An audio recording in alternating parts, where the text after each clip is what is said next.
Ya, pemirsa, setelah berhasil mengidentifikasi pelaku perampokan Bank Arta Kedaton, Polresta Bandar Lampung memastikan komplotan perampokan berjumlah 3 orang. Dari salah satu tertangkap diketahui pelaku adalah pecandu narkoba.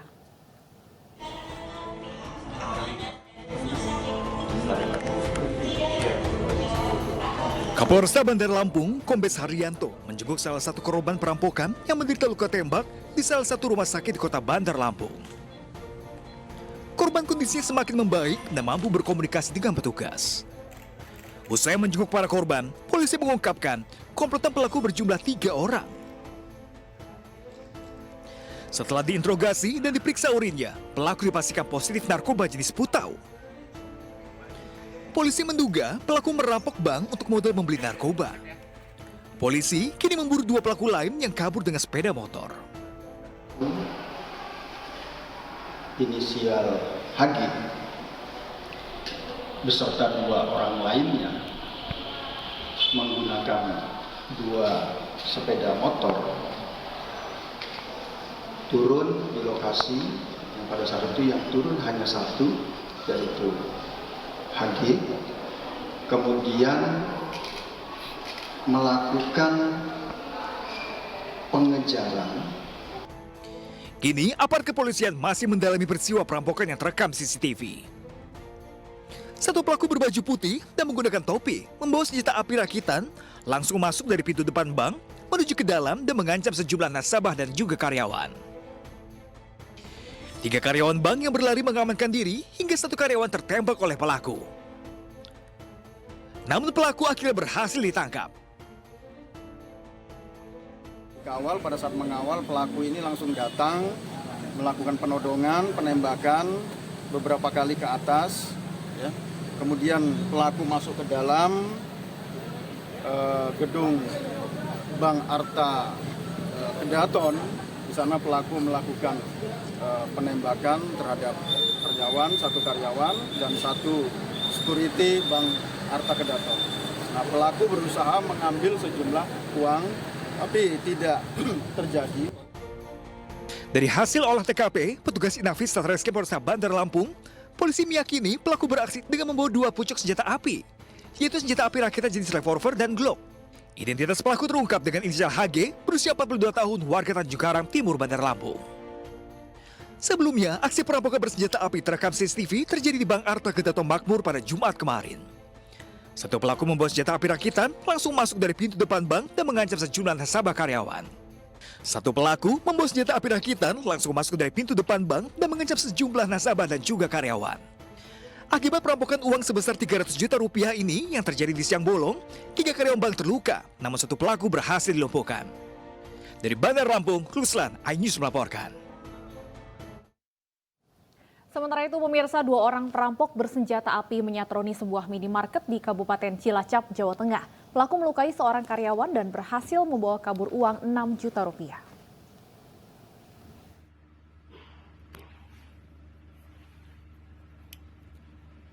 Inilah detik-detik saat 2 perampok menyatroni minimarket di Desa Danasri, Kecamatan Nusawungu, Cilacap, Jawa Tengah.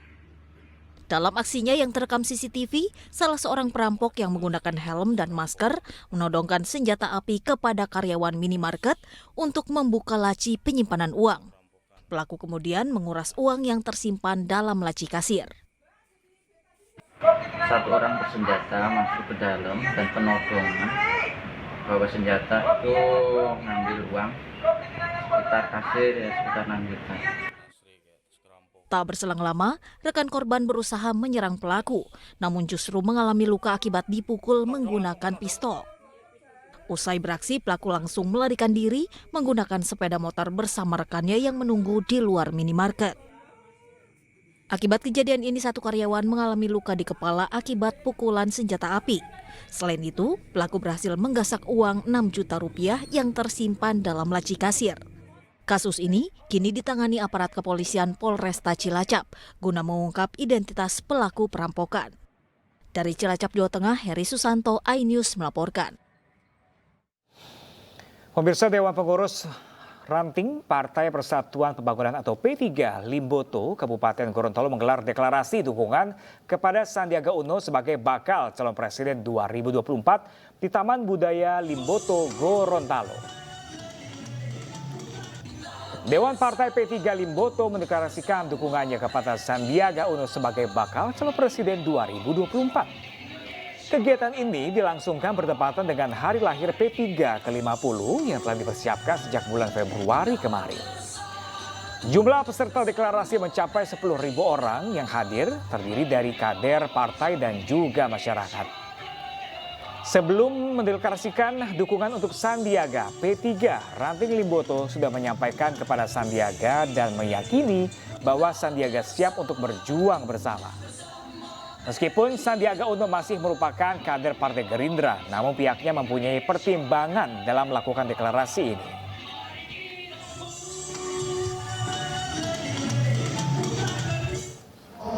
Mendeklarasikan Bapak Dr. Haji Sandiaga Salahuddin Uno sebagai calon presiden Republik Indonesia pada pemilu presiden tahun 2024. Semoga Allah Subhanahu wa taala meridhoi perjuangan kita semua. Amin. Amin. Allahu Akbar. Allahu Akbar. Allahu Akbar. Dewan Pimpinan Wilayah Provinsi Gorontalo, saya Ketua DPW, Sekretaris DPW, dan seluruh Dewan Pimpinan Cabang Kabupaten Kota Provinsi Gorontalo telah menandatangani dan menyetujui deklarasi dan juga memperjuangkan Pak Sandiaga Uno menjadi Presiden Republik Indonesia.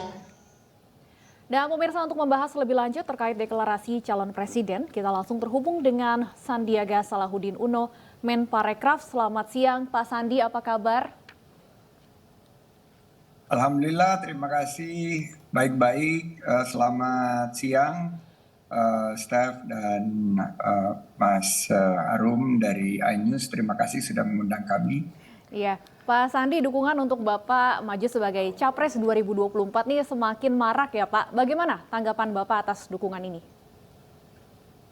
Ya, seperti kita ketahui bersama bahwa kontestasi demokrasi sudah memasuki tahapan berikutnya dan persiapan menuju pemilu sudah kurang dari 1 tahun dan penunjukan calon presiden dan calon wakil presiden juga sudah sekitar 6-9 bulan.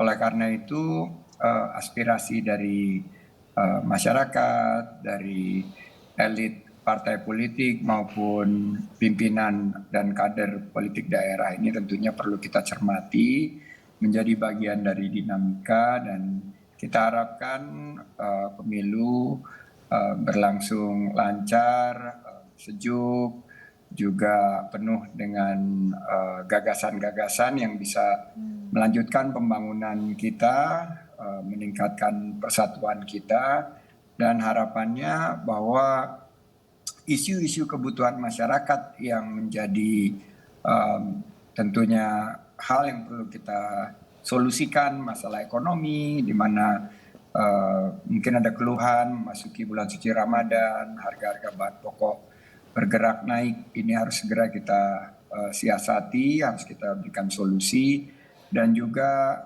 lapangan kerja, karena pasca pandemi kita ingin terus membangun ekonomi masyarakat dan ditopang oleh ekonomi umat. Nah, oleh karena itu saya tentunya mengapresiasi apa yang disampaikan dan mudah-mudahan ini menjadi masukan yang nanti akan disampaikan kepada pimpinan dan dijadikan pertimbangan untuk langkah-langkah ke depan. Ya Pak Sandi, P3 ini kan bukan baru kali pertama ya Pak ya mendeklarasikan Bapak sebagai capresnya. Ini sebenarnya Bapak bagaimana sih Pak kedekatan Pak Sandiaga dengan P3 ini? Ya, P3 ini tentunya mitra dalam menjalankan tugas saya di kementerian, dan P3 juga merupakan partai yang dekat dengan keluarga istri saya dari semenjak saya mulai aktif di ranah politik di Jakarta, maju di Pilgub 2017 yang lalu. Kami memiliki kedekatan dan paman saya, Pak Suharto Monoarfa, juga menjadi pimpinan di P3 dan hubungan kami sangat baik, hubungan kami bersaudara, dan apa yang disampaikan oleh para kader di seluruh Nusantara ini akan menjadi bahan pertimbangan dan tentunya menjadi sebuah pemikiran. Harapan-harapan ini untuk kita jadikan solusi demi Indonesia yang lebih baik lagi, terutama memasuki masa-masa tantangan ekonomi yang sekarang kita hadapi, seperti krisis perbankan yang ada di Amerika, juga ada perlambatan ekonomi di Eropa, Cina belum sepenuhnya pulih. Nah, ini yang kita harus sikapi dengan sangat presisi dalam menentukan langkah keberlanjutan pembangunan kita, terutama tadi yang saya bilang agenda-agenda pembangunan infrastruktur, pembiayaan daripada infrastruktur yang selama ini lebih kita arahkan untuk infrastruktur yang lebih berkelanjutan. Ini yang menjadi tantangan kita, dan tentunya apa yang disampaikan P3 akan menjadi masukan. Kebetulan saya juga baru berdiskusi dengan Bapak Presiden. Ini nanti akan saya sampaikan kepada teman-teman di pimpinan partai politik untuk menjadi pertimbangan. Baik, tapi sampai saat ini kan Pak Sandi masih bersatu sebagai kader Partai Gerindra ya Pak ya? Apakah Pak Prabowo mengetahui kedekatan ini dan bagaimana Pak tanggapan dari beliau? Sudah saya sampaikan, dan dalam beberapa minggu ke depan seiring dengan memasuki bulan suci Ramadan, saya akan berdiskusi dengan beliau.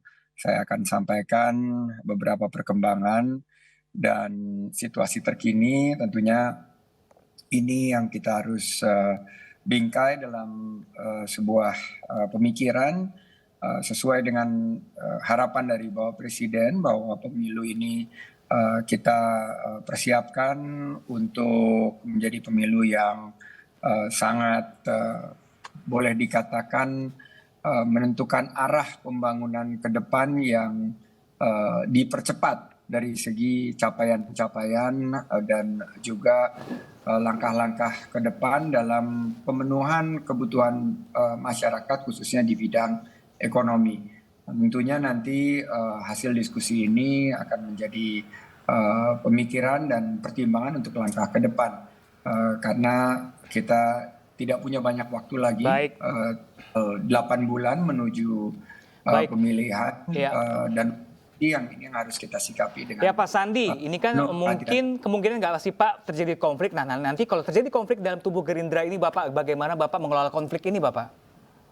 Saya sangat yakin tidak ada konflik, karena di Gerindra ini keputusan Pak Prabowo adalah keputusan final dan arahan beliau selalu dipatuhi dan oleh setiap kader. Jadi di Gerindra ini partai yang sangat disiplin dengan arahan pimpinan. Saya memang menjalankan salah satu fungsi untuk menangkap aspirasi, dan ini akan saya sampaikan. Nanti keputusan final dari pertemuan ke depan tentunya dalam rangka mengambil keputusan terbaik untuk bangsa dan negara. Saya yakin ini akan menjadi pertimbangan bahwa NKRI memiliki keputusan kita tentunya akan menjadi keputusan yang akan mengedepankan kepentingan dari NKRI. Baik, terima kasih banyak Pak Sandi sudah meluangkan waktu bersama iNews siang hari ini. Semoga sehat selalu. Selamat siang Pak Sandi. Ya pemirsa, Ketua Umum Partai Perindo Haritanu Sudibyo mengungkapkan partainya sudah memiliki nama bakal calon presiden yang akan didukung pada Pilpres 2024 nanti. Menurut Haritanu Sudibyo, sosok capres itu selaras dengan pilihan Presiden Joko Widodo. Di samping itu, Haritanu Sudibyo menilai Ketua Harian Partai Perindo Pusat TGB Muhammad Zainul Majdi layak menjadi bakal cawapres pada Pilpres 2024.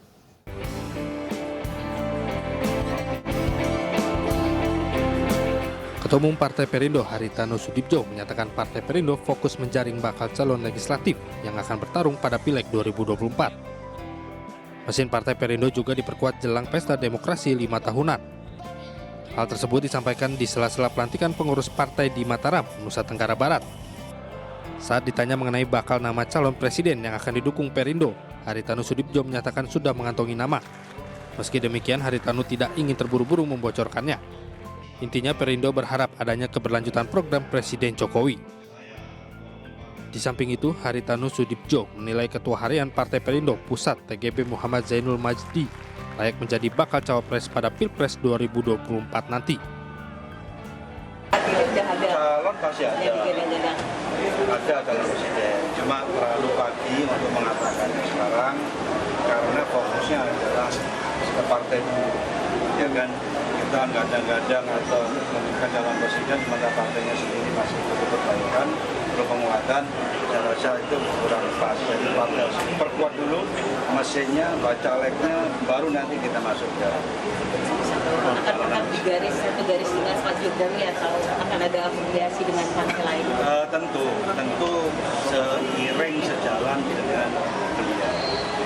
Karena kita ingin ada keberlanjutan daripada program itu. Jangan sampai kita itu memulai sesuatu yang baru lagi, dari nol lagi, kapan kita maju. Kasihan rakyat.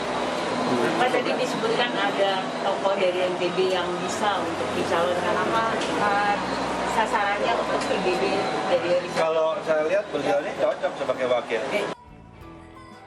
Mantan Gubernur NTB dinilai layak menjadi cawapres karena TGB sukses membangun NTB selama 10 tahun dari 2008 hingga 2018. Dari Mataram, Nusa Tenggara Barat, Muzakir Ainis melaporkan.